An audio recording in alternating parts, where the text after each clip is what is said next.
మరి ఉత్తర ద్వారం ఎందుకు అంటే మీరు యథార్థాన్ని గమనిస్తే ఉత్తరాన ఏముంటుందో తెలుసా అండి?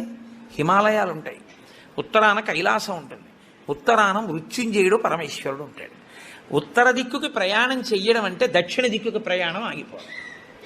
దక్షిణ దిక్కుకి ఏది ఎడుతుందంటే శ్మశానం ఉంటుంది దక్షిణ దిక్కున. ఎన్ని కోట్ల జన్మలెత్తినా ఆఖరికి శరీరం వెళ్ళిపోయేది అక్కడికి. ఎవడు ఈశ్వరుడితో పాటు ఉత్తినే ఉత్తరద్వారంలోంచి వెళ్ళడం కాదు, అసలు నిజంగా ఉత్తరద్వారంలోంచి వెళ్ళడం అంటే ఏమిటో తెలుసా అండి? ఈశ్వరుడి పల్లకి వెళ్ళి పల్లకి వెంట వీళ్ళు వెళ్ళాలి. అసలు శాస్త్రం అది.